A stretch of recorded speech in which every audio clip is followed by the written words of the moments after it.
Bismillahirrahmanirrahim. Assalamualaikum warahmatullahi wabarakatuh.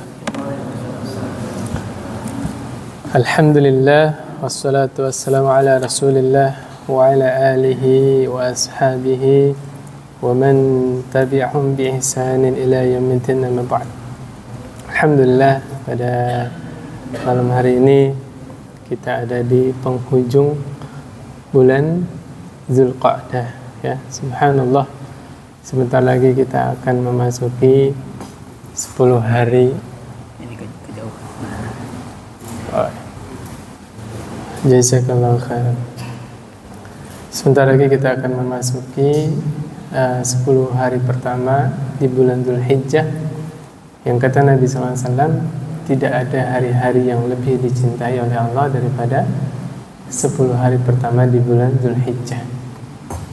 Bahkan sebagian ulama berpendapat 10 hari pertama di bulan Dzulhijjah itu lebih utama, ya, lebih baik daripada 10 hari terakhir di bulan Ramadan. Kalau kembali ke lafaz zahir hadisnya, ya. Artinya apa? Kalau 10 hari terakhir di bulan Ramadan kita bisa menyisihkan waktu, ya, menyempatkan waktu untuk ibadah kepada Allah full 10 hari. Sebagian kita malah i'tikaf di masjid, ya kan? Kenapa kita nggak bisa menyisihkan waktu di 10 hari pertama di bulan Dzulhijjah? Justru itu adalah hari-hari yang paling Allah cintai daripada hari-hari selain 10 hari pertama di bulan Dzulhijjah. Ya, tapi bukan di sini ya kita bahasnya. Insya Allah teman-teman nanti bisa cari referensi ibadah apa saja yang dianjurkan di 10 hari pertama di bulan Dzulhijjah. Pada malam hari ini kita akan membahas tentang bagaimana dahsyatnya sebuah kezaliman, ya. Kezaliman itu merupakan kegelapan yang bertumpuk-tumpuk pada hari kiamat. Kata Nabi SAW, az-zulmu zulumatun yaumal qiyamah. Kezaliman adalah merupakan kegelapan-kegelapan yang bertumpuk-tumpuk pada hari kiamat. Zulumat itu jamak, ya, kegelapan-kegelapan. Kalau az-zulmu mufrad, ya, satu kezaliman. Subhanallah, kata Nabi SAW, satu kezaliman, ya, itu bisa menjadikan kegelapan-kegelapan yang akan terjadi pada hari kiamat nanti. Dalilnya surah Al-Hadid ayat 12, surah At-Tahrim ayat 8. Kalau surah Al-Hadid ayat 12 kata Allah Subhanahu wa taala, yauma taral mu'minina wal mu'minati yas'a nuruhum baina aydihim wa bi aymanihim busyrakumul yawma jannat tajri min tahtihal anhar. Kata Allah Subhanahu wa taala, pada hari engkau melihat orang-orang mukmin, yang laki-laki maupun yang perempuan, ya, mu'minina wal mu'minat, yas'a nuruhum, yaitu mereka bercahaya, ya, yang cahaya mereka bersinar di hadapan mereka. Yas'a nuruhum baina aydihim, artinya Allah berikan cahaya di hadapan orang-orang mukmin nanti, ya, mau laki-laki mau perempuan, pokoknya dia beriman. Pada hari kiamat nanti Allah berikan cahaya. Wa bi aymanihim, bukan hanya di depan doang, di sebelah kanannya juga Allah berikan cahaya. Busyrakumul yawma jannat, pada hari itu Allah beri kabar gembira untuk kalian. Nah, tadi apa namanya? Mukhatabnya mereka mukminina mukminat. Habis itu di ayat yang sama Allah ganti mukhatabnya jadi apa? Kalian. Ya, subhanallah. Ini harapan kita, ya. Mudah-mudahan kita termasuk orang mukminin, mukminat. Perhatiin nggak teman-teman? Tadi kan Allah bicaranya tentang mereka. Siapa mereka? Mukminin, mukminat. Habis itu Allah ganti mukhatabnya jadi kalian. Busyrakumul yaum. Ini motivasi buat kita. Mudah-mudahan kita termasuk orang mukminin dan mukminat yang Allah ceritakan di dalam surah Al-Hadid ayat 12. Ya, subhanallah. Alhamdulillah ya Allah. Di sini ketika Rasulullah SAW menjelaskan tentang kezaliman itu mengakibatkan kegelapan pada hari kiamat, kemudian di dalam ayat 12 Al-Hadid dan At-Tahrim ayat 8 ini Allah menceritakan tentang cahaya. Berarti di sini bisa kita pahami bahwa betul-betul kegelapan di hari kiamat itu ya secara zahir gelap. Ya. Orang yang berbuat zalim nanti mereka tidak diberi cahaya oleh Allah Subhanahu wa taala. Betul-betul gelap. Ya. Walaupun nanti ada ulama tafsir yang menafsirkan yang dimaksud kegelapan di situ adalah kesulitan yang amat sangat. Artinya orang-orang yang zalim nanti di akhirat itu betul-betul dapat masalah yang sangat besar. Dapat kesulitan-kesulitan. Ini keterangannya bisa kita dapati di surah Al-An'am ayat 63. Terus gimana menjamakannya? Dua-duanya benar. Ya. Bisa jadi Allah timpakan kesulitan yang bertubi-tubi bagi orang yang zalim di akhirat nanti. Bisa jadi betul-betul Allah tidak memberikan cahaya di akhirat nanti bagi orang-orang yang zalim, ya. Na'udzubillah min dzalik. Adapun di surah At-Tahrim kata Allah Subhanahu wa taala, nuruhum yas'a baina aydihim wa bi aymanihim. Ya, ini namanya ayat menafsirkan ayat. Kata Allah, cahaya mereka itu bersinar di hadapan mereka juga di sebelah kanan mereka. Masih sama-sama Al-Hadid ya. Cuma bedanya di sini ada perkataan orang-orang mukmin. Yaquluna, mereka berkata, berdoa, Rabbana atmim lana nurana, ya Allah, ya Rabb kami, sempurnakanlah cahaya kami. Waghfir lana, dan ampunilah dosa-dosa kami. Innaka ala kulli syai'in qadir, sesungguhnya engkau maha kuasa atas segala sesuatu. Ya, subhanallah. Ya, manusia gak bisa hidup dengan sebab ada cahaya. Subhanallah. Artinya kehidupan yang hakiki, kehidupan yang sempurna. Yang saya maksud cahaya di sini apa? Cahaya iman.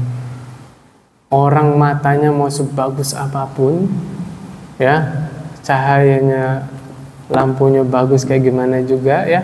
Kan kadang-kadang orang pakai kacamata peredam cahaya itu ya. Kalau siang jadi gelap gitu, enak adem ya pandangannya. Demi Allah, dia tidak merasakan nikmatnya hidup kalau hatinya tidak bercahaya, ya, cahaya iman. Ya, subhanallah. Masih ingat gak ketika orang kafir protes kepada Imam Ibnu Hajar Al-Asqalani? Saya pernah cerita di sini nih, saya ingat soalnya. Jadi dulu para ulama kalau buat kitab beres tuh, kitabnya selesai, itu mereka selamatan, tasyakuran lah bahasa kitanya ya. Itu udah biasa. Dan ketika itu adalah metode untuk mempublikasikan bahwa ulama tersebut menulis kitab. Ini kejadiannya yaitu ketika Ibnu Hajar Al-Asqalani selesai menyelesaikan kitab Fathul Bari. Fathul Bari kitab apa itu? Syarah Sahih Bukhari. Segini Pak. Berapa jilid itu? Kalau bahas itu kayaknya sepekan sekali juga, berapa 5 tahun, 10 tahun belum tentu selesai Pak. Banyak Fathul Bari itu ya. Selesai menulis kitab Fathul Bari tersebut, Imam Ibnu Hajar Al-Asqalani di Mesir Pak ya kejadiannya. Itu naik kereta Pak. Kereta apa ini? Kereta kuda ya, dulu belum ada, kereta mesin belum ada dulu. Di tengah perjalanan menuju tempat yang akan diadakan tasyakuran itu, Imam Ibnu Hajar Al-Asqalani bertemu dengan seorang Yahudi Pak. Orang Yahudi tahu ini yang naik kereta ini ulama. Kesempatanlah dia tanya hadis. Ya, apa perlunya orang-orang Yahudi nanya hadis? Bapak kalau baca sejarah orang Yahudi, mereka itu bukan orang bodoh. Mereka itu pada sebagian ayat, sebagian hadis, mereka mengimani. Sebagai contoh, hadis Nabi tentang pohon Ghorqad. Pernah dengar nggak? Kata Nabi kan di akhir zaman nanti kaum mukminin, ya, orang-orang Islam mengalami kemenangan. Karena semua makhluk mendukung orang mukmin. Orang Yahudi lari tunggang langgang sembunyi di balik batu, batunya bicara. Ya mukmin, hadzal kafir. Wahai mukmin, ini di belakang saya orang kafir. Pohon juga bicara, Pak. Kata Nabi, satu pohon yang tidak mau membantu orang mukmin, tidak mau bicara. Pohon apa? Ghorqad. Karena pohon Ghorqad adalah pohonnya orang Yahudi. Searching di Google, Pak. Orang-orang Yahudi membudidayakan pohon Ghorqad. Berarti kan mereka percaya. Iya enggak? Mereka percaya. Percaya itu hadis Nabi, ya. Kenapa mereka tidak beriman, tidak bersyahadat? Ya? Hasad. Kemarin sudah dibahas, ya, pada pekan yang lalu. Ala kulli hal, orang Yahudi itu tidak ada keraguan bahwa Nabi Muhammad SAW adalah Nabi yang terakhir. Di dalam surah Al-Baqarah juz 2 halaman kedua, ya, baris yang paling atas di sebelah kanan. Saya nggak tahu ayatnya berapa. Itu bilang, alladzina atainahumul kitaba ya'rifunahu kama ya'rifuna abna'ahum. Orang-orang yang diberi kitab itu sangat mengenal Nabi Muhammad SAW sebagaimana mereka mengenal anak mereka. Ini nggak bisa dibantah ini. Artinya apa? Nggak ada keraguan. Orang Yahudi itu tidak ragu bahwa Nabi Muhammad SAW adalah Nabi akhir zaman. Kenapa mereka tidak beriman? Hasad. Karena Nabi terakhir bukan dari Bani Israel, ya. Na'udzubillah min dzalik. Nah, saya kembali lagi ke situ, ya. Orang Yahudi tadi nanya hadis. Nah, ini salah satu apa yang tadi Bapak bilang, ya. Apakah mereka beriman kepada hadis? Nanya kepada Ibnu Hajar Al-Asqalani. Wahai Imam, wahai Ibnu Hajar, Nabi pernah menyebutkan ad-dunya sijnul mu'min wa jannatul kafir. Dunia adalah penjara bagi orang mukmin, surga bagi orang kafir. Ketika itu posisinya kebalik. Ibnu Hajar Allah takdirkan jadi orang kaya, ya, sultan. Subhanallah, dulu nggak semua ulama bisa naik kereta kuda. Paling banter keledai, ya. Paling banter itu, ya, yang ulama, ya, bahasanya ustadz kampung lah, keledai. Ini Ibnu Hajar bisa naik kereta kuda. Kalau bahasa sekarang mungkin punya mobil, ya. Sementara yang bertanya orang Yahudi itu pedagang minyak, Pak. Minyaknya bukan bos minyak, bukan minyak keliling, bau, Pak. Ya, ya, bau minyak, ya, bahasanya minyak tanah lah, gitu, ya. Pokoknya di situ disebutkan minyak. Nanya tentang hadis itu, bagaimana ini kebenaran hadis Nabi? Nabi bilang dunia itu penjaranya orang mukmin. Anda mukmin tapi Anda kaya. Wa jannatul kafir, dan surganya bagi orang kafir. Saya orang kafir menurut pandangan orang Islam, ya, menurut pandangan Nabi SAW kan orang Yahudi orang kafir. Tapi saya kere, melarat. Gimana jawabannya Ibnu Hajar Al-Asqalani? Bapak kalau ditanyain begitu jawabnya gimana itu? Bisa nggak jawabnya? Orang Yahudi loh, pinter, cerdas lah. Kata Ibnu Hajar Al-Asqalani, ya, senikmat-nikmatnya orang mukmin hidup di dunia, sekaya apapun dia, kalau dibandingkan dengan kenikmatan surga, itu masih fasilitas tahanan, fasilitas orang-orang yang dipenjara. Sekaya apapun orang mukmin, kalau menikmati kenikmatan di dunia, kalau dibandingkan dengan nikmat yang ada di surga, itu nggak ada apa-apanya, Pak. Seakan-akan masih fasilitas tahanan lah. Kita kan masih banyak yang dilarang. Laki-laki pakai sutra boleh nggak? Nggak boleh. Minum khamr boleh nggak? Nggak boleh. Kayak ditahan kan? Di surga nanti bebas, Pak. Khamr halal, sutra halal. Di mana? Di surga. Adapun orang kafir, sesengsara apapun dia hidup di dunia, kalau dibandingkan dengan siksaan yang ada di neraka yang Allah janjikan, surga masih dunia masih surga, Pak. Luar biasa itu jawaban Ibnu Hajar Al-Asqalani. Ketika itu juga, Pak, orang Yahudi tadi syahadat, Pak. Karena orang pintar, orang cerdas, kalau mikir, ngapain di dunia saya melarat, miskin, di akhirat masuk neraka. Subhanallah. Nah itulah kemarin juga saya sampaikan ya, kisahnya Abdullah Al-Qa'nabi. Ingat nggak Pak? Ketika minta diriwayatkan hadis dari Syu'bah meriwayatkan satu hadis, idza lam tastahi fasna' ma syi'ta. Apabila engkau tidak malu, berbuatlah sekehendak. Itu gara-gara kalimat itu taubat dia. Abdullah Al-Qa'nabi. Dan taubatnya nggak tanggung-tanggung. Mantan pemabuk, taubat, jadi apa Pak? Gurunya Imam Al-Bukhari. Luar biasa ya, subhanallah. Nah ini adalah salah satu makna dari hikmah. Itu orang betul-betul teliti, betul-betul bisa dia memilih kalimat mana yang paling pas disampaikan dalam situasi bagaimana. Subhanallah. Nah, di antaranya tadi Ibnu Hajar Al-Asqalani, kemudian Syu'bah ya, yang ketemu sama Abdullah Al-Qa'nabi, yang hanya meriwayatkan satu hadis kepada Abdullah Al-Qa'nabi. Ala kulli hal ya, di sini ulama yang mendefinisikan bahwa zulumat di situ adalah kegelapan-kegelapan di hari kiamat. Secara zahir betul-betul gelap, itu betul. Menurut ayat tadi Al-Hadid ayat 12, At-Tahrim ayat 8. Tapi ada juga ulama yang menerangkan bahwa yang dimaksud zulumat di situ adalah kesusahan, kesulitan yang bertubi-tubi, yang amat sangat. Di sini ada keterangannya di surah Al-An'am ayat 63. Jadi dua-duanya betul. Adapun secara umum, kezaliman itu dibagi menjadi 3 secara umum Pak ya. Yaitu zalim berkaitan dengan hak Allah, yang kedua zalim terhadap diri sendiri, yang ketiga zalim kepada orang lain. Walaupun nanti ada tambahan Pak, zalim kepada binatang. Bener gak? Ada hadisnya kan? Perempuan masuk neraka gara-gara apa? Mengurung seekor kucing. Kucing yang nggak dilepas biar cari makan sendiri, dikurung malah tidak dikasih makan, tidak dikasih minum. Zalim nggak Pak?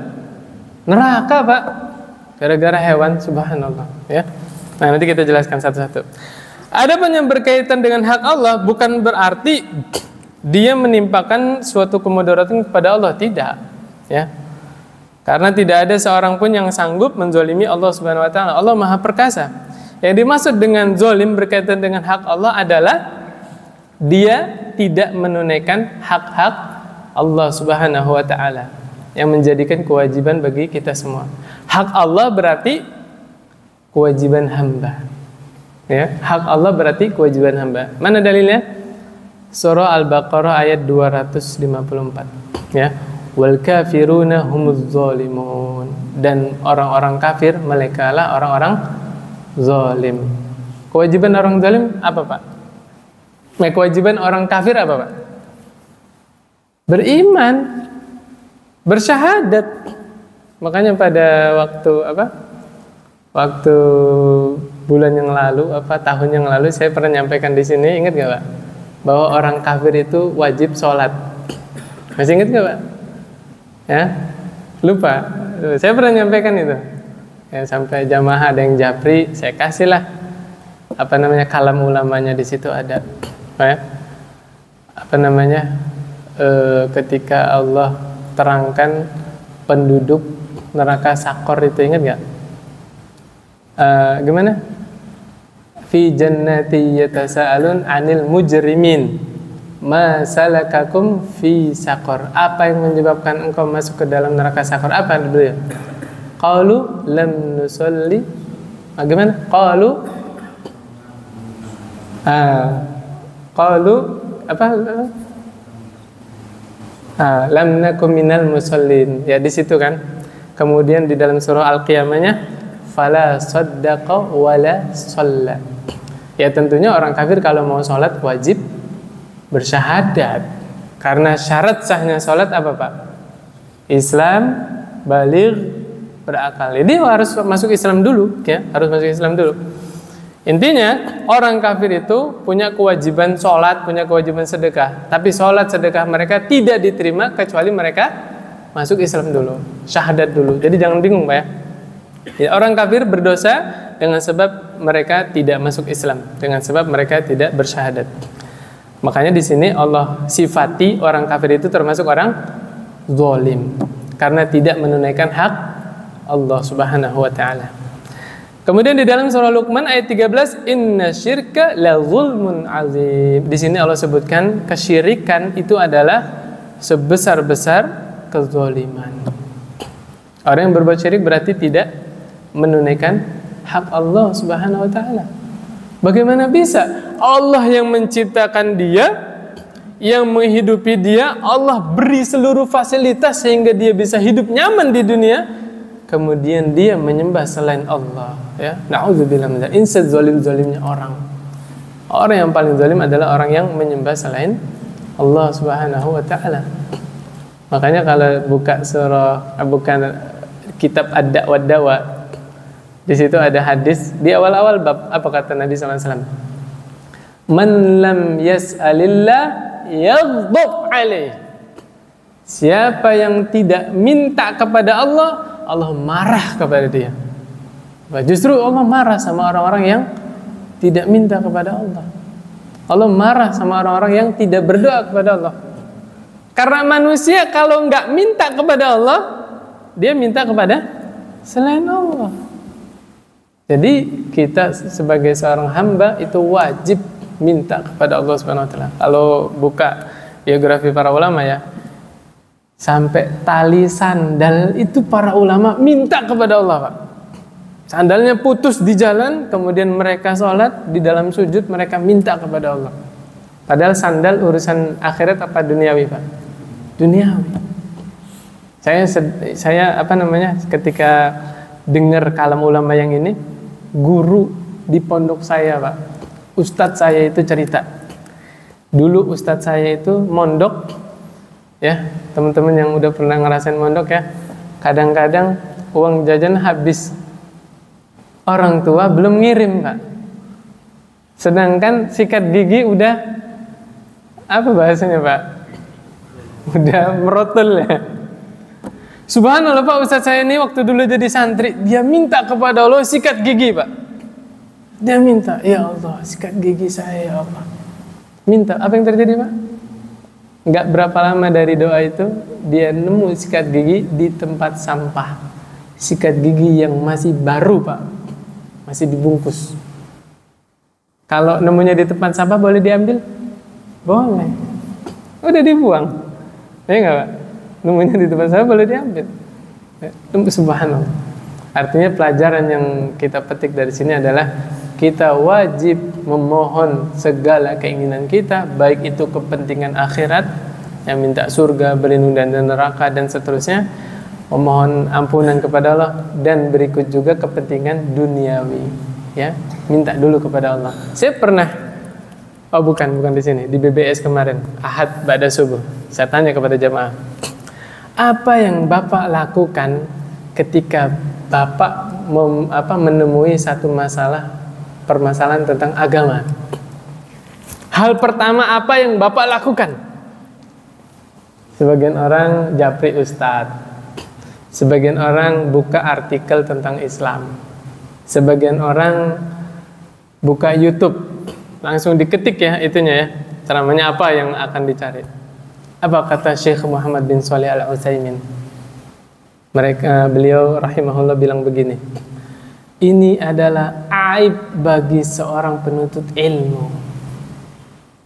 Hendaknya yang dia pertama lakukan kalau dia menemui permasalahan tentang agama, yang pertama lakukan adalah berdoa kepada Allah, minta taufik, minta hidayah dari Allah, minta dulu, Pak, kepada Allah.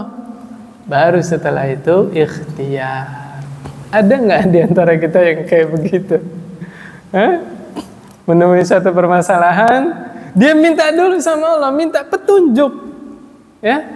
Setelah minta petunjuk, berdoa kepada Allah, baru kita berusaha, ya. Kan saya pernah sampaikan di sini, Allah akan senantiasa menguji hambanya.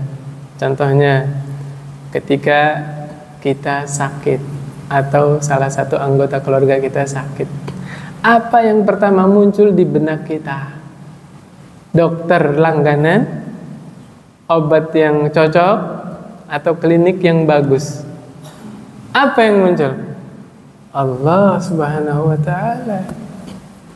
Makanya teman-teman nih, bapak-bapak yang masih aktif di pabriknya, ketika dapat WA dari istrinya ya, sayang, AA panas, anak pertama nih biasanya ya. Kalau anak kedua kan adik panas gitu kan.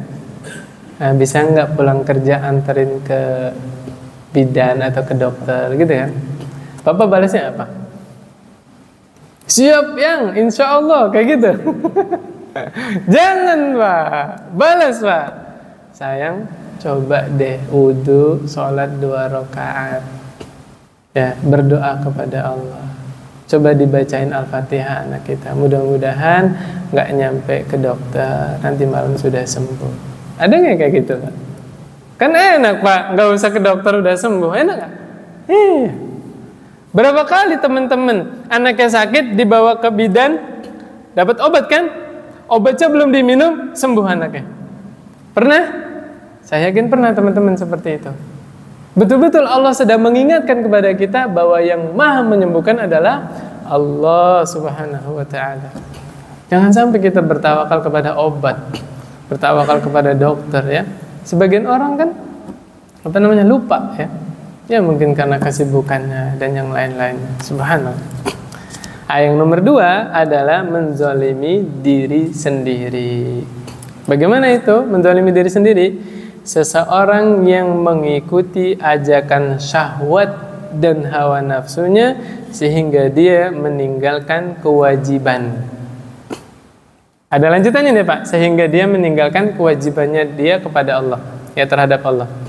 Berarti melampiaskan syahwat enggak melulu zalim. Paham maksud saya Pak? Ya Bapak lagi pengen rendang, syahwat bukan? Syahwat. Tapi bagaimana Bapak menunaikannya? Ya, kalau ditunaikan dengan cara yang halal maka tidak zalim. Ya. Tapi ketika meninggalkan kewajiban atau menerjang yang diharamkan, baru itu yang namanya zalim ya, subhanallah. Adapun zalim terhadap orang lain, ini bahasa ininya ya, bahasa ringkasnya ya. Yang simpelnya begini Pak, memudaratkan orang lain, itu namanya zalim. Atau merugikan orang lain, atau membahayakan orang lain, itu namanya menzalimi orang lain. Kita bahas satu-satu Pak ya. Yang paling bahaya ini biasanya zalim kepada orang lain. Kenapa saya bilang begitu? Ya? Karena kalau zalim kepada Allah atau menzalimi diri sendiri, kita bertaubat, beristighfar, berubah, Allah ampuni Pak. Demi Allah. Hadis Arba'in nomor 42, apa kata Allah? Ya bani Adam innaka, bukan, ya bani Adam law ataitani bi qurabil ardi khataya summa laqitani la tusyriku bi syai'a la ataituka bi qurabiha maghfirah. Kata Allah Subhanahu wa taala, hadis qudsi Pak ya. Wahai manusia, seandainya engkau bertemu denganku, ya, bertemu dengan Allah, membawa dosa sepenuh bumi Pak. Bapak pernah ngukur bumi seluas apa? Ini orang bawa dosa, dosanya sepenuh bumi. Allahu Akbar. Nggak tahu apa saja yang dia lakukan ketika di bumi. Summa laqitani la tusyriku bi syai'a. Tapi dia berjumpa dengan Allah dalam keadaan tidak berbuat syirik. Ya. La ataituka bi qurabiha maghfirah. Kata Allah, aku akan datangkan untukmu sepenuh bumi ampunanku. Apa ya? Jadi zalim kepada Allah, menzalimi diri sendiri bisa diampuni Pak dengan istighfar, dengan taubat? Bisa. Tapi kalau zalim kepada orang lain Pak, subhanallah, Bapak mau taubat kayak apa juga, mau istighfar ribuan kali, sebelum orang yang Bapak zalimi ini menghalalkan, tidak akan diampuni Pak. Tidak akan diampuni. Terus kapan diampuninya? Ya Bapak minta maaf sama yang bersangkutan, minta dihalalkan. Ya, yang bersangkutan memaafkan, menghalalkan, selesai urusan. Lalu terus kalau yang kita zalimi sudah meninggal gimana? Nanti di akhirat. Ya, transaksinya dengan apa? Dengan kebaikan dan keburukan. Kata Rasulullah SAW ketika haji wada'. Haji wada' kapan Pak? Hah? Tahun 8 Hijriah. Bulan Zulhijjah. Ya haji kan Zulhijjah. Bener ya? Haji pasti Zulhijjah ya. Nggak ada haji di luar Zulhijjah, nggak ada. Kata Rasulullah SAW, fa inna dima'akum wa amwalakum wa a'radakum bainakum haramun alaikum. Sesungguhnya darah kalian, harta kalian, kehormatan kalian, ya di antara kalian itu haram atas kalian. Haramnya maksudnya apa, Pak? Nggak boleh menumpahkan darah saudara mukmin. Nggak boleh mengambil harta saudara mukmin dengan cara yang zalim, dengan cara yang haram. Nggak boleh. Nggak boleh menjatuhkan kehormatan. Hati-hati, Pak. Menjatuhkan kehormatan ini diawali apa, Pak? Diawali dengan hasad, kemudian sombong, baru merendahkan orang lain. Na'udzubillah min dzalik. Berarti harus kita gali supaya kita tidak sombong, supaya kita tidak hasad. Udah bisa, Pak? Gimana biar kita nggak sombong? Ya? Nah, setiap bertemu dengan saudara mukmin harus yakini di dalam hati, Pak, yakini dia lebih baik daripada saya. Harus yakin, Pak. Kalau ketemu orang yang lebih tua, ya subhanallah ini bapak-bapak, ya, yang lebih senior, amal soleh mereka lebih baik, lebih banyak daripada saya. Setiap ketemu orang yang lebih tua. Tapi kalau ketemu sama anak-anak muda, nah ini nih, subhanallah, anak kecil. Yang ini baju merah masih belum balik, Pak. Saya ketemu dia, bukan dosa dia lebih sedikit dari saya, bukan. Dia belum punya dosa. Iya nggak, Pak? Kadang-kadang kita nggak sadar kan, orang tua nih merasa lebih baik daripada anak kecil. Padahal anak kecil yang belum balik udah punya dosa belum, Pak? Belum punya dosa. Dan tidak dipungkiri banyak orang tua merasa lebih baik daripada anaknya. Iya nggak, Pak? Subhanallah, anaknya ya salah sedikit diapain, padahal anaknya belum balik, Pak. Malu kalau berhadapan dengan Allah. Ya, kita yang banyak dosa, anak kita justru belum punya dosa. Betul nggak sih, Pak? Nah, itu dipegang itu, Pak, supaya kita tidak sombong. Ya, selalu merasa saudara mukminnya lebih baik daripada saya. Itu supaya apa? Tidak sombong. Kalau supaya tidak hasad, ya, qanaah, ridho, syukur. Qanaah itu apa, Pak? Nerimo, ya, merasa cukup, ya, nggak usah ngurusin urusan orang lain, ya. Kemarin kita sudah jelaskan, orang yang hasad tidak disadari oleh dia sedang protes kepada Allah. Betul nggak, Pak? Definisi hasad kemarin apa? Menginginkan nikmat yang ada pada saudaranya hilang, iya nggak? Padahal yang membagi nikmat siapa? Allah Subhanahu Wa Taala. Kalau kita tidak terima saudara kita dapat nikmat, sama saja kita sedang protes kepada Allah. Kan yang bagi rezeki, yang bagi nikmat siapa? Allah Subhanahu Wa Taala. Itu bahayanya hasad, Pak. Diawali tidak senang sama orang lain, ternyata berujung dia protes perbuatan Allah Subhanahu Wa Taala.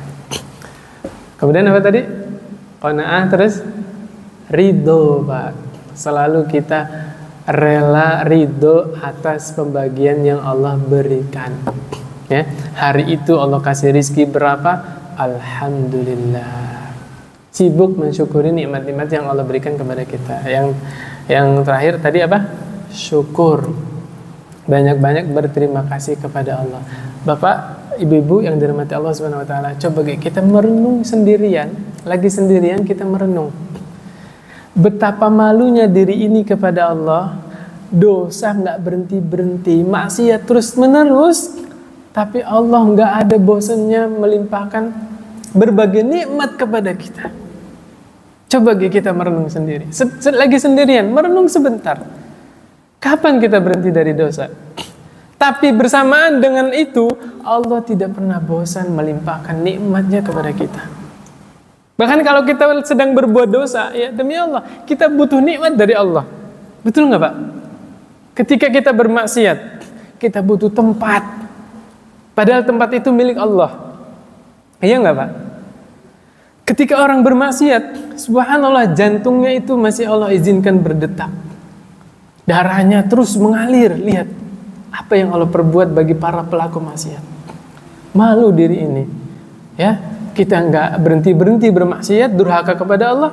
Tapi bersamaan demikian Allah tidak berhenti melimpahkan ribuan jutaan miliaran nikmat kepada kita. Subhanallah. Nah, mudah-mudahan kalau kita sibuk mensyukuri nikmat yang Allah berikan kepada kita, akhirnya kita nggak sempat ngurusi nikmat orang lain. Ya, subhanallah. Kemudian berikutnya kata Nabi SAW, ya ibadi inni haramtu zulma. Hadis qudsi berarti ya. Ala nafsi wa ja'altuhu bainakum muharraman fala tazalamu. Kata Allah Subhanahu wa taala, wahai hamba-hambaku. Ibadi jamak ya. Kalau satu apa? Mufrad abdun ya. Abdun satu hamba Allah. Kalau ibadun banyak hambanya. Wahai hamba-hambaku, kata Allah Subhanahu wa taala, inni haramtu zulma ala nafsi. Kata Allah ya, sungguh aku mengharamkan kezaliman atas diriku. Maksudnya apa? Mustahil Allah melakukan satu kezaliman. Allah tidak pernah menzalimi satu makhluknya pun. Allah tidak pernah menzalimi makhluknya sedikit pun. Ya, mustahil. Sifat zalim itu jauh dari sifat Allah Subhanahu wa taala. Wa ja'altuhu bainakum muharraman fala tadzalamu. Dan aku jadikan kezaliman itu haram di antara kalian. Fala tadzalamu, maka janganlah kalian saling berbuat zalim ya. Jangan kalian berbuat zalim. Masih ingat Pak, akhlak seorang muslim dengan muslim yang lain dibagi menjadi berapa? 3 ya. Bapak boleh teliti. Seluruh akhlak terpuji dirangkumnya cuma jadi 3 doang. Dirangkumnya cuma jadi 3 doang. Ini akhlak sesama orang ya. Ya, sesama makhluk. Yang pertama, membalas keburukan orang lain dengan kebaikan. Ini saya yakin akhlak yang seperti ini biasanya dimiliki oleh para nabi dan rasul dan para aulia Allah. Ya, membalas keburukan orang lain dengan apa? Kebaikan. Sanggup nggak Pak? Sanggup nggak Pak? Sulit ya. Minimal orang buruk sama kita, kalau kita belum bisa berlaku baik kepada dia, jangan balas keburukannya. Minimal itu Pak. Contoh, orang menghina kita, dasar apalah. Saya nggak sampai hati menyebutkan di sini. Apalah pokoknya ya. Ucapan yang menyakiti perasaan manusia lah. Kita balasnya dengan apa Pak? Alhamdulillah. Pergi. Selesai insyaallah urusan. Ya. Coba kalau hinaan orang, cacian orang kita balas lagi dengan hinaan, selesai nggak urusan? Tambah panjang Pak. Kalau orang yang menghina kita punya kekuatan, kita di jalan bisa dihajar, bisa dibunuh Pak. Iya nggak Pak? Kalau yang menghina kita punya power, punya kedudukan. Tapi kalau orang-orang menghina kita bilang alhamdulillah, pergi, insya Allah selesai. Dan kita ngantongi pahala. Kan saya pernah bilang, Bapak kalau malam ini ada yang transfer 10 juta, bilang apa Pak? Alhamdulillah kan? Bener gak sih? Terima kasihnya nggak habis-habis tuh. Jazakallahu khairan, hatur nuhun, terima kasih banyak semua. Subhanallah itu. Kalau kasihnya langsung itu salaman sampai dicium tangannya, peluk-peluk. Ya kan? Itu dikasih uang Pak. Yang nikmatnya mungkin sementara, nggak kita bawa mati, ya nggak? Bagaimana kalau kita dikasih pahala? Kan kalau orang lagi zalim sama kita, hakikatnya dia sedang mentransfer pahala buat kita, iya nggak? Itulah jawaban yang kalau kita baca kisah bertanya-tanya. Hasan al-Basri digibahin sama seseorang. Qadarullah di majelis itu ada temannya Hasan al-Basri atau muridnya. Lapor kepada Hasan al-Basri ke rumahnya, ya. Ini kalau jadi ribut yang lapor berarti namimahnya, Pak. Adu domba, betul nggak? Ya mungkin karena cintanya dia kepada Hasan Al-Basri nggak terima, ya gurunya atau temannya direndahkan. Subhanallah, Hasan Al-Basri mendengar dirinya digibahi oleh seseorang, dia masuk rumah, dia ambil sekotak kurma. Balik lagi ke majelis yang dimaksud, mana orangnya? Kurma itu dikasihkan ke orang yang gibahin dia, sambil dia bilang, jazakallahu khairan. Kenapa, Pak? Dikasih pahala. Makanya dia bilang apa? Jazakallahu khairan. Mohon maaf, saya hanya bisa membalas dengan sekotak kurma ini. Subhanallah. Ini apa realistis yang betul-betul kenyataan. Membalas keburukan orang lain dengan kebaikan. Sanggup nggak Bapak? Ada yang menghina Bapak, kemudian Bapak kasih 100.000. Bisa nggak Bapak? Belum tentu, Pak. Karena sedekah itu butuh nyali, butuh keberanian. Bapak yakin nggak kalau orang yang menzolimi kita itu pahalanya ditransfer kepada kita? Makanya kita biasakan, kapanpun kita dihina oleh orang, ya kita ucapkan alhamdulillah. Udah selesai, tinggalin. Ya. Kemudian di dalam riwayat yang lain, ya. Ini hadis riwayat Imam Ahmad, ya, dikoreksi oleh Ahmad Syakir. Beliau berkata sanadnya sahih. Rasulullah SAW bersabda, wa ammad diwanul ladzi la yatrukullahu azza wa jalla minhu syai'an fadzulmul ibadi ba'duhum ba'dha. Adapun catatan dosa yang tidak ditinggalkan oleh Allah sama sekali, yaitu kezaliman seorang hamba terhadap hamba yang lain, ya. Al-qisasu la mahalah. Qisas itu, ya, tidak ada jalan keluarnya. Qisas itu nggak ada jalan keluarnya kecuali apa? Perbuatan yang sama. Ya, darah dibalas darah, harta dibalas harta. Kalau di dalam ayat, telinga dibalas telinga, mata dibalas mata, gigi dibalas gigi. Di dalam ayat itu, di dalam surah Al-Baqarah, ya, subhanallah, Al-Maidah. Di dalam hadis yang lain, ini bisa disebut asar, ya, karena yang berkata Sufyan Ats-Tsauri. Yang mau lihat nanti ada di kitab Tanbihul Ghafilin. Kalau nggak salah ini tulisannya Al-Imam Ibnul Qayyim rahimahullah.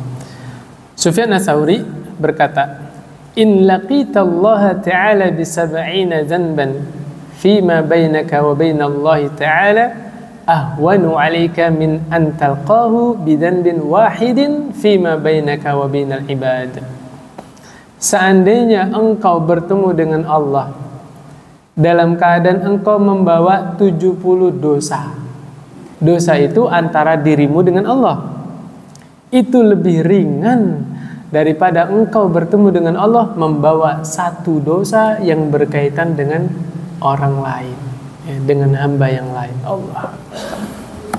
Tadi yang saya bilang, mau istighfar ribuan kali, mau tobat kayak gimana, kalau urusan kita dengan orang lain belum diselesaikan, Allah tidak mengampuni. Nanti Allah menjadi hakim yang paling adil di padang mahsyar nanti, diadili dengan seadil-adilnya. Hadis yang lain, nah baru ini hadis Rasulullah SAW. Masih ingat siapa itu orang muflis? Ya, muflis pakai fa, pakai sin, muflis. Atadruna mal muflis? Kalian tahu nggak apa itu bangkrut? Kita kalau dengar bangkrut, apa yang ada di benak kita?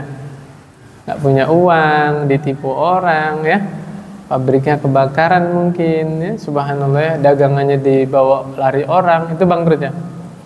Kata Nabi SAW, innal muflisa min ummati, sesungguhnya orang yang bangkrut di antara umatku adalah orang yang datang menghadap Allah membawa pahala salat, ya, puasa, zakat.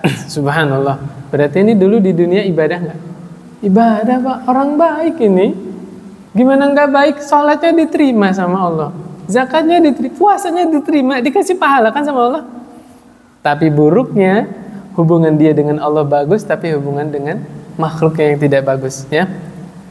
Wa ya'ti qad syatama hadza wa qazafa hadza wa akala mala hadza wa safaka dama hadza wa daraba hadza. Tapi datang orang-orang menuntut di hadapan Allah, lapor.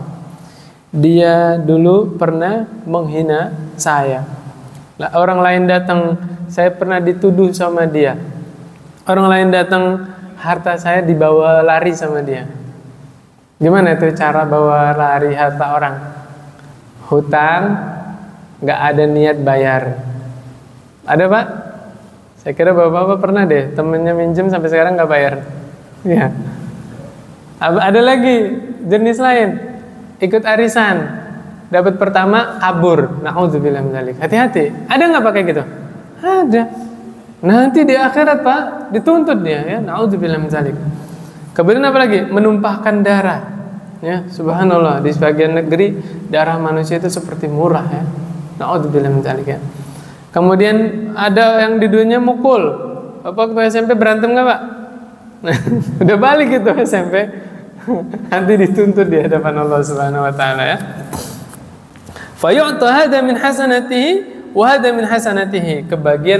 Kebaikan orang yang zalim tadi dilimpahkan kepada orang yang dia zalimi. So kalau yang nuntut banyak gimana? Mau bahas rokok tak? Udah dibahas kan rokok, nggak usah bahas lagi, ya. Kalau orang yang dizaliminya banyak nuntut gimana? Kebaikannya habis. Keburukan orang yang dia zalimi dilimpahkan kepada orang yang menzalimi. Na'udzubillah min dzalik. Ya. Ini masih ini, ya. Bentar lagi habis, ya. Nih, saya bacakan yang lain, ya. Kata Nabi SAW, man zalama qida shibrin minal ardi tuwiqahu min sab'i ardin. Siapa yang menzalimi orang lain, yaitu mengambil tanahnya orang lain, ya, walaupun sejengkal Pak, geser patok tanah, na'udzubillah. Kata Nabi SAW, maka dia akan dipikulkan di atas pundaknya 7 lapis bumi. Allahu Akbar. Hati-hati Pak, ya, geser tanah yang bukan haknya, ya. Na'udzubillah min dzalik. Di dalam hadis yang lain, kata Nabi SAW, la'anallahu man ghayyara manaral ardi. Allah melaknat orang yang menggeser patok tanah. Termasuk kezaliman Pak. Saya ungkapkan di sini Pak.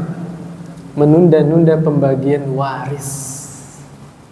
Sebagian orang mungkin kakaknya ingin mendominasi harta warisan itu, rumahnya harusnya dibagi, ya. Subhanallah, punya adik-adiknya kan punya hak itu, dikuasai oleh dia sendiri. Zalim ini Pak. Itu zalim Pak, menunda-nunda pembagian harta warisan. Kalau tidak ada alasan syar'i. Rumah kan nggak gampang lakunya, ya. Apa salahnya disewakan? Hasil dari sewanya itu setiap tahun dibagi sama yang ahli warisnya. Betul nggak Pak? Sampai laku. Ya, subhanallah, zalim itu Pak. Kalaupun rumahnya itu mau ditempati misalnya sementara belum laku, izin sama ahli waris yang lain. Karena semua ahli waris itu punya hak. Apalagi kezaliman. Wanita yang menuntut pembagian warisannya diratakan. Misalnya orang tuanya meninggal nih, ibu bapak udah meninggal, tinggal saudaranya, perempuannya 1, laki-lakinya 2. Ini dapat berapa bagian ini Pak? Ini udah mau habis aja nih. Ya udahlah, sedikit ya Pak, ya. Nih, misal nih Pak, seorang istri meninggal, ya. Masya Allah, ibu-ibu ini kaya, punya 1 suami, ya, kemudian anaknya 3, yang 2 laki-laki, yang 1 perempuan. Suaminya dapat berapa Pak? 1/4. Nah, sisa 3/4 itu, ya, sisa harta itu dibagi 5 Pak. Nanti laki-lakinya, anak laki-lakinya satunya dapat 2 bagian, satunya dapat 2 bagian. Nah, 1 bagian ini jatahnya perempuan. Nggak boleh nuntut perempuannya dibagi adil aja, dibagi 3 rata, sepertiga seperti, nggak bisa Pak. Dia telah merubah hukum Allah Subhanahu wa taala. Ini termasuk kezalimannya kalau harta waris mau dibagi rata sama semua nominalnya, ya. Karena pembagian waris itu sudah Allah tentukan di dalam Al-Qur'an. Subhanakallahumma bihamdik asyhadu an la ilaha illa anta astaghfiruka wa atubu ilaik. Assalamualaikum warahmatullahi wabarakatuh.